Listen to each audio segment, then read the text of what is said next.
The return of the strongest Gojo Satoru. My brothers and sisters, today I wanted to look at the possibility of Gojo's comeback to Jujutsu Kaisen, Gojo's impact on the story, and his conclusion as a character. Because now, since Gojo Satoru's death, some may act as if JJK isn't as interesting, like it's badly written, and frankly it's just been a lot of overall copium as to how Gojo can come back and what his role will be. So I wanted to express just what I think about Gojo Satoru.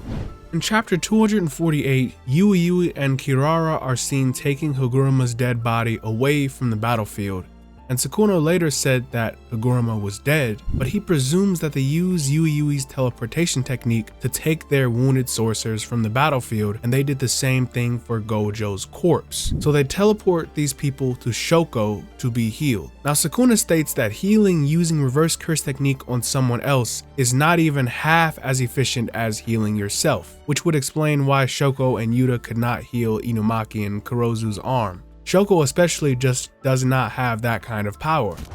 So what's the point of bringing these dead bodies back if it isn't to heal them? Like, is it to mourn, to extract power? But the fact that Sukuna mentions that it's impossible, that it can't be, is almost like it subverts expectation. Of course it's impossible, but Sukuna doesn't know about Utahime's curse technique that increases cursed energy output. They also have Arata Nita, who helped Nobara, and his curse technique can stop existing injuries and bleeding. A lot of people say you can't bring dead people back with reverse curse technique, but that's only true beyond a certain time frame. Reverse curse technique can still bring clinically dead people back to life, just like how Gojo brought himself back before, just like how Sukuna healed Yuji's heart, and the biggest case is how Yuta Okotsu healed Yuji right after killing him. Sukuna did not cut Gojo's head or crush his brain, so there is that sliver of copium that Gojo is going to be able to heal from himself or from someone else. But my problem is not how Gojo could return. Why? Why would Gojo come back into the story? His powers and abilities were fully fleshed out. His battle with Sukuna was one of the greatest in the series, and his character has a very powerful conclusion. Many people may want Gojo to come back simply for the fact of having him there alive. Like maybe he'd come back weaker in a nerf state, or he's going to come back even stronger. But if you really understand Gojo's character, you'd know that Gojo has no real reason to come back into this world now. Gojo admits it himself. He died without regret, and he is completely satisfied. Sukuna is stronger than him, and Gojo is no longer alone in this cursed world. Gojo had a weakness that simply made him human. He was alone. He needed someone else to fulfill him. When Gojo made that analogy about the lotus, he said you could admire a flower and help it bloom, but you can never ask that flower to understand you. There was always a rift between Gojo and others, especially since Gojo's first awakening as the Honored One. He became so far beyond everyone's level that he was just alone as the strongest.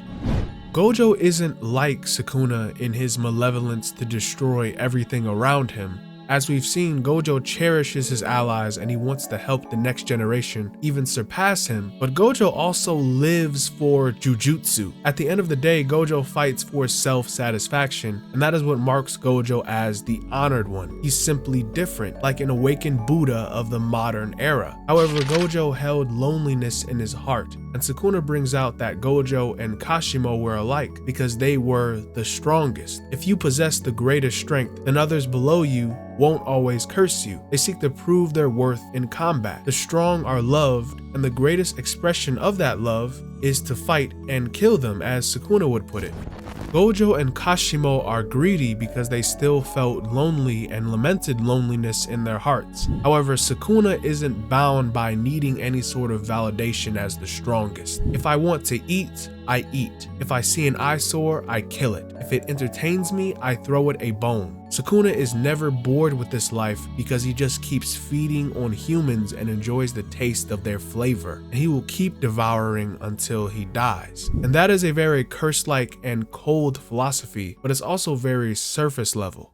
In this way, I find Gojo's mindset a lot more deeply conveyed because as strong as Gojo was, he still had a human heart. He still cared for others, and in his end, Gojo found himself among his best friends in the best time of his life that he can remember, his blue spring of youth. When Gojo is with them, he was not alone, and he really was not the honored one anymore at that point. That was the happiest Gojo could ever hope for, and he just prays that this is not a dream, to be with Geto and everyone and just stay.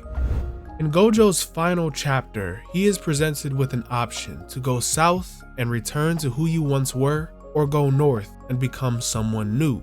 Based on Gojo's character and how satisfied he has become, where do you guys think that he chose to stay? Do you think he chose to become a new person, to find a new part of himself and further his own enlightenment? Well, I think that Gojo died and returned to who he is as a person, that he went south. Gojo has no regrets. He gave it his all and he returned to his blue spring among all of his loved ones. Who is going to take that away from him? Now, chapter 236 isn't my favorite chapter by a long shot, but Gojo's conclusion was actually done very well. His execution left a lot more to be desired, but Gojo's send-off was one of Gege's greatest peaks, in my opinion. When a figure like Gojo dies, really when any beloved character in fiction dies, it should hurt. Their death should leave a deep impact or scar on the story. The character is now a memory, and the rest of the characters no longer have their support. They're not around anymore. All the sorcerers relied on Gojo. He was the pillar of the Jujutsu world, and just about 70% of the story was just trying to figure out how to get Gojo out of this plot device called Prison Realm. So when Gojo is not here, the world is falling apart. But also the main cast had their chance to grow substantially after Shibuya. Gojo has this intense presence as a character. Gege created him as the pinnacle of the series, an obscenely strong character that was invincible. His influence is felt well outside of the manga too. Gojo is probably the most iconic character in Jujutsu Kaisen, so much so that the community might have just lost their minds after his death. Gege makes it clear just how much he despises Gojo's character because he made him too strong. Gojo's character is too loud compared to others, and if you are a person who wants Gojo to revive, just think of what else that takes away. So a plus would be that Gojo is alive and well. I don't know at that point what he would do to Sukuna, but Gojo would be alive. However, now all of our attention is on Gojo. The impact of his death has now faded. The stakes of the series have lowered, and Gojo's presence has drowned out other characters simply because he returned. Gojo is like a sort of safety net. In terms of strength, he carries the Jujutsu world. However, brothers and sisters, Gojo does not carry Jujutsu Kaisen. This story still works very well without Gojo. If anything, there's more stakes involved, more reasons for our characters to grow, and more opportunities for the series to evolve. I think Jujutsu Kaisen is better off with Gojo staying dead because it really solidifies him as a character and as the strongest of the modern era. He left it all to his students to surpass him, and it's up to all of them whether they can overcome Sukuna as a team.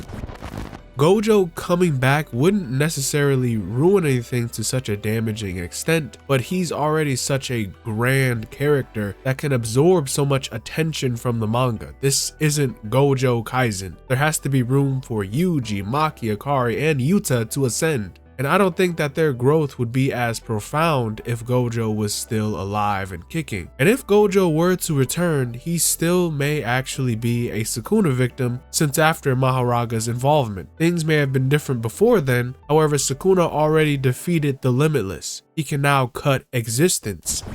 So if Gojo revived, he'd either be stronger than that somehow, or he'd be the same or even weakened, and in both cases, quite frankly, they seem ridiculous. An ascended Gojo that can beat Sukuna as he is now is much too convenient for the story, and a Gojo that returns on the same level or even nerfed would feel pointless and go against his entire character. Gojo will not live his life as the second strongest or him needing help. For me personally, I wouldn't accept that. Even if Gojo returned but he had to fight together with his students to defeat Sukuna, it just wouldn't sit right. It goes against everything Gojo had been built up to be.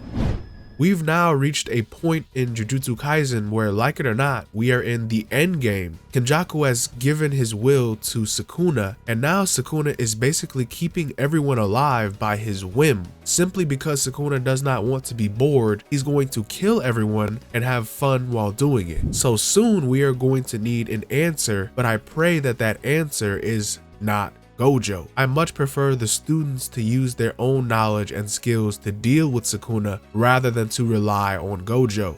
I understand the students and the sorcerers are nowhere near Sukuna's level, but they've all grown strong in their own right, and even Sukuna cannot deny that. They have to kill Sukuna or everyone that they love and care about will die and the entire world will end.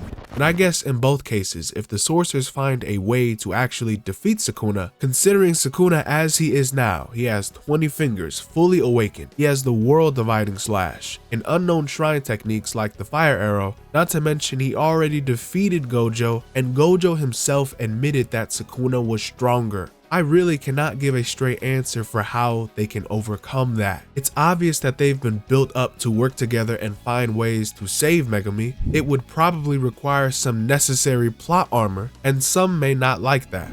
On the flip side, if Gojo suddenly comes back into the story, either solo Sukuna in a rematch, or even just works together with everyone with a newfound epiphany, that's also just blatant plot armor. But it all comes down to Gege and how well he can write this conclusion. And I think it is going to be difficult. However, some of this story's highest peaks were times when Gojo was absent. Not that this story couldn't work if Gojo were to come back, but this outcome was probably necessary.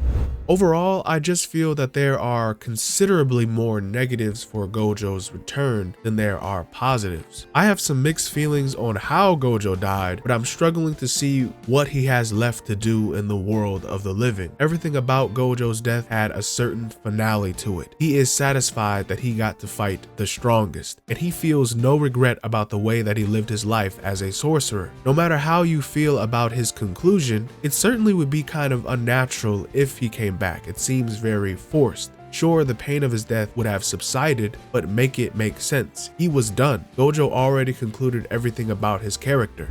This is a reason why authors use death in their works. If Gojo revives, it takes away from the impact of his conclusion, as if he's been here all along. And it would be very strange if he continued to be a significant part of this story. Yes, Gojo died, but at the very least, he did raise strong and intelligent allies around him. And in the end, he was probably the happiest that he's ever been in a very long time. A chapter like 236 is eternal. Those moments are ingrained into Gojo's character, so I'd hope that Gege wouldn't soil them in any sort of way.